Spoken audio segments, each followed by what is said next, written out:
கவலை இருக்கின்றது, பயம் இருக்கின்றது, நீக்கிக்கொள்ள முடியவில்லை. இரவு வருகின்றது, தூக்கம் இல்லை. இப்பொழுது கவலையும் பயமும் போக வேண்டும் என்று நீங்கள் வேறு விதமாக நினைக்கின்றீர்கள். கொஞ்சம் தூக்கம் கிடைத்தால் போதும் என்று.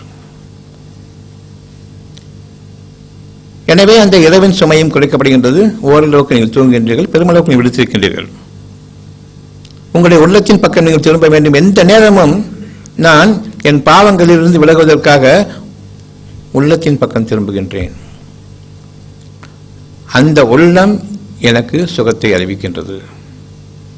பகலில் நீங்கள் உங்களுடைய அறிவை கொண்டு இயங்குகின்றீர்கள், அவ்வளவு கஷ்டமானது.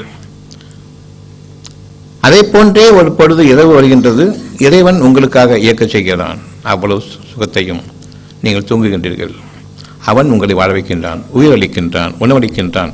ஆனால் இந்த உணவு அல்ல, இந்த உணவு அல்ல. இரவு முழுவதும் அவனுடைய உணவு வேறு. அதிகாலையில் நீங்கள் சுறுசுறுப்பாக இயங்குகின்றீர்கள். இரவு முழுவதும் உங்களை பொறுத்தவரை, உங்களுடைய அறிவை பொறுத்தவரையில் பட்டினி. தாகத்திற்கு தண்ணீரும் குடிக்கவில்லை. ஆனால் மறுநாள் பொழுது அவ்வளவு சுகமாகவும் புத்துணர்வோடும் புதுப்பொலிவோடும் இருக்கின்றது. இறைவன் உங்களை இயக்க வேண்டும் என்பதற்கு போதுமான அத்தாட்சிகள் இரவையும் பகலையும் உங்கள் வாழ்நாள் முழுமைக்கும் அடுத்தடுத்து வருமாறு ஆக்கினான். சிந்தித்து உணர்வுகளுக்கு ஒரு நற்செய்தியாக நீங்கள் நன்றி செலுத்துவதற்காக வேண்டி, சிந்திக்க விரும்புவோருக்கு உள்ளத்தின் பக்கம் திரும்புங்கள். என்ன நடக்கிறது என்பதை கேளுங்கள். எப்படி நான் இரவு முழுவதும் சாப்பிடவில்லை, தண்ணீர் அருந்தவில்லை, இவ்வளவு உயிரோட்டம் எப்படி கிடைத்தது என்று அப்பொழுது இறைவன் அறிவிக்கின்றான்.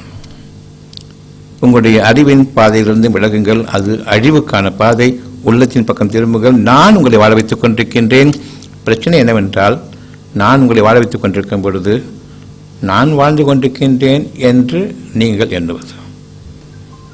இப்பொழுது இறைவன் யார் என்றால், நீ இல்லை, நான் தான். இவ்வளவு பகல் பொழுதுகளில் காலையில் சாப்பிடணும், டயர்டாக்குது. மத்தியானம் சாப்பிடணும், டயர்டாக்குது. டீ குடிக்கணும், டிஃபன் சாப்பிடணும், அல்லது ஒரு ஸ்நாக்ஸ் சாப்பிட வேண்டியிருக்குது. தொடர்ந்து சாப்பிட்டுட்டே இருக்கிறோம், களைப்பு தான் வந்துச்சு கடைசியில். நீங்கள் உங்களுக்கு நோடிக்கின்றீர்கள்.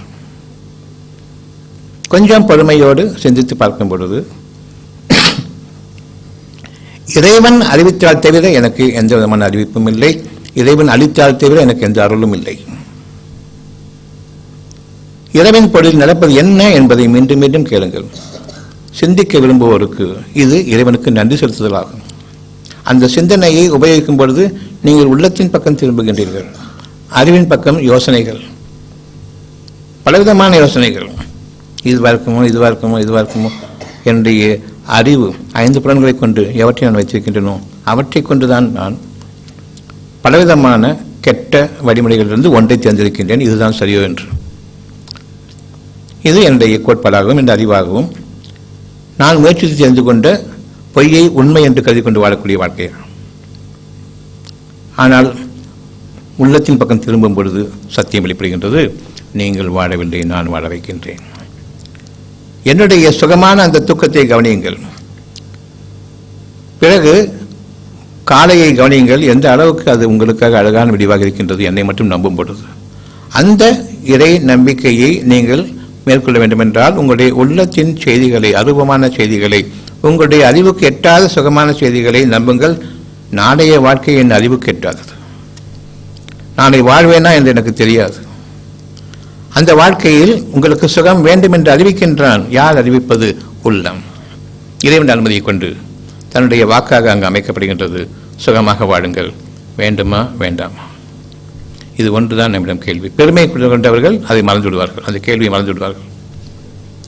எனக்கு முடியும், என்னால் முடியும், நான் உழைக்கப் போகின்றேன், நான் எக்ஸசைஸ் பண்ணுவேன், உடலை நான் பாதுகாத்துக் கொள்வேன், அதன் மூலமாக உயிர் பாதுகாக்கப்படும். அறிவு. உடல் உயிரை பாதுகாக்கிறதா, உயிர் உடலை பாதுகாக்கிறதா என்று உள்ளம் கேட்கிறது. அதற்கு பதில் கிடையாது. ஒரு சிறு உயிரணு, அதிலிருந்து தான் உங்களுடைய 6 அடி உருவமும் உள்ளுக்குரிய உறுப்புகளினுடைய திறனும், அதனை 100 வயதுகள் இயங்க வைக்கக்கூடிய அந்த ஆற்றலும் ஒரு சின்ன அணுவில். அந்த அணு உருவாவதற்கு முன்பாக நீங்கள் ஒன்றுமே இல்லாத நிலை. ஒன்றுமே இல்லாத நிலையிலிருந்து நம்மை இறைவன் படைத்தான். அவ்விதமாகவே வானங்களும் பூமியும் இணைந்து என்னை பாதுகாத்துக் கொண்டிருக்கின்றன. நான் இந்த உலகத்தில் வாழ பிறந்தவன். நாளைய வாழ்க்கை பற்றி இறைவன் அறிவிக்கின்றான். சுகமான வாழ்க்கை, துன்பங்கள் இல்லாத வாழ்க்கை.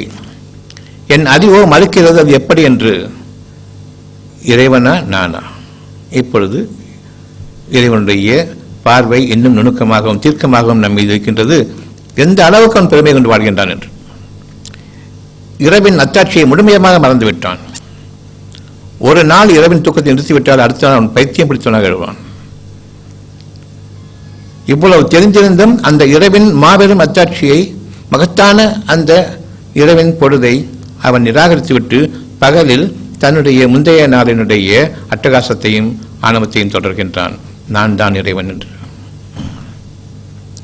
இப்பொழுது உள்ளத்திற்கும் மனதிற்கும் இடையே விரிசல், உள்ளம் மூடப்படுகின்றது.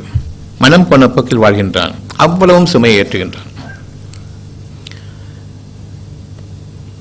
நான் தான் என்னை பாதுகாப்பேன் என்று இருக்கும் பொழுது, உதாரணமாக உங்களுடைய உடற்பயிற்சி உங்களை பாதுகாக்கும், உங்களுடைய உடல் நலனை பாதுகாக்கும். அதிலிருந்து உயிராற்றல் இருக்கின்றது. என் வேலையை முடிச்சுட்டு வீட்டுக்கு வர்றேன். ஒரு நாள் பொழுதும் களைப்பாக இருக்குது, ரொம்ப களைப்பாக இருக்குது. ராத்திரி 10 மணி ஆச்சு வீட்டுக்கு வர்றதுக்கு. இந்த களைப்பு நீங்கிறதுக்கு எக்ஸசைஸ் பண்ணணுமா தூங்கணுமா?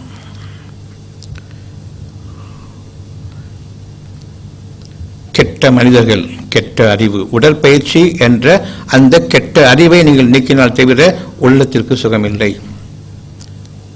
மனதிற்கு சுகம் வேண்டும், மனதிற்கு ஆறுதல் வேண்டும், மனதில் இருக்கக்கூடிய கவலைகள், நெருக்கடி நீங்க வேண்டும். எப்படி உங்களுடைய உடல் உழைப்பது நீக்கும்? மிருகங்கள் உடற்பயிற்சி செய்யும். மனிதன் மனதை லேசாக்கிக் கொள்ளக்கூடிய அந்த சிந்தனையின் மீது, சத்தியத்தின் மீது உரையும் பொழுது அவனுக்கு கிடைக்கக்கூடிய அந்த சுகத்திற்கு ஈடு இணை எதுவும் இல்லை. மனம் துன்புறும் பொழுது என் உயிராற்றல் பாதிக்கப்படுகிறது. மனம் கவலைப்படும் பொழுது உயிராற்றல் குறைகிறது, கூனி குறுகிவிடுகின்றேன். மனதிற்கு ஒரு அவமானம் ஏற்படும் பொழுதும் கூனி குறுகின்றேன், நான் வாழ விரும்பவில்லை என்ற அளவுக்கு. என் உயிராற்றத்தை பாதிப்பது மனதில் இருக்கக்கூடிய சுமைகள். அந்த சுமை நீக்கப்படுவதற்கு உள்ளத்திலிருந்து வரக்கூடிய செய்தி, இறைவன் போதுமானவன், அவன் படைத்தான் உங்களை. உங்களுடைய களைப்பையும் சோர்வையும் நீக்குவதற்கு அவன் ஒருவன் தான். அந்த களைப்பும் அந்த சோர்வும் அந்த தகிப்பும் அவமானமும் பயமும் நீங்க புது உயிர் படைக்கப்படுகின்றது. புது உயிர் படைக்கப்படுவதன் காரணமாக இந்த பழைய உயிர் நீக்கப்படுகின்றது. இரவில் என்னுடைய 5 புலன்களும் அடக்கப்படுகின்றன, நீக்கப்படுகின்றது. குப்பை தொட்டி போன்று அவ்வளவும் நீக்குகின்றேன். என்னுடைய உறவினர்கள் பற்றி எனக்கு கவலை கிடையாது, தூக்கம் வரும்பொழுது. அப்படியானால் அந்த சுகத்தை அனுபவிப்பதற்கு நீங்கள் பகலில் வாடும் பொழுது என்னுடைய உறவினர்கள், என்னுடைய அப்பா, என்னுடைய அம்மா, என்னுடைய குழந்தைகள், என்னுடைய மனைவி மக்கள், கணவன்மார்கள், இவ்வளவையும் நீக்க வேண்டும். இறைவனுக்காக நாம் இங்கு வாழ்ந்து கொண்டிருக்கின்றோம். அவன் நம்மை வாழ வைத்துக் கொண்டிருக்கின்றான். நான் யாருக்கும் எந்த விதமான நன்மையும் செய்ய முடியாது, இறைவன் உதவினால் தவிர. பயபக்தியோடு வாழக்கூடிய அந்த பகல் பொழுதில் உங்களுக்கு இறைவனுடைய நன்மைகள் பெருகுகின்றன. எனக்கு கை வலிக்குது, உதாரணமாக. இந்த கையை எப்படி அசைக்கணுங்கிறது இறைவன் அறிவிப்பின்படி நான் மெதுவாக கொஞ்சமாக தூக்கி வைக்கிறேன். ஒருத்தன் ஹெல்ப் பண்ணுறேன்னு சொல்லிட்டு தூக்கிட்டு வச்சா என்ன ஆகுது? என் கை பல்லாரும் இந்த கையிலே அரைஞ்சிடலாம். அப்படிப்பட்ட துன்பங்களை நாம் மனிதனுக்கு ஒருவருக்கொருவர் உதவி செய்து கொள்கின்றோம் என்று இருக்கும் பொழுது துன்பத்தை தவிர குடிக்க முடியாது என்பதற்கான ஒரு சில உதாரணங்கள். அவற்றில் இது ஒன்று. ராத்திரியில் தூங்கணும். தூங்கும் பொழுது புரண்டு படுக்கணும் சுகத்துக்காக. இதுக்கு ஒருத்தர் உதவி செய்கிறாரு. தூங்கிட்டு இருக்கும்போது ஒருத்தர் திருப்பி விடுறாரு. என்ன ரொம்ப நேரம் படுத்துட்டு இருக்கான், திருப்பி விடுறாரு. அங்கே தூக்கம் கலைஞ்சிடும். ஒன்று யார் தொலைச்சுடுன்னு கேட்போம். ஆனால் இறைவன் நம்மை வளமும் புறமும் புரட்டும் பொழுது சுகம், இன்னும் அதிகமான தூக்கம். சிந்தித்து உணர்வோருக்கு இரவும் பகலும் மிக பெரும் அத்தாட்சிகள். நமக்கு சுமை என்பதே என்னுடைய கெட்ட அறிவு, செருப்புக்கு சமமான இந்த அறிவை உபயோகப்படுத்திக் கொண்டு நான் வாழ்வதன் காரணமாக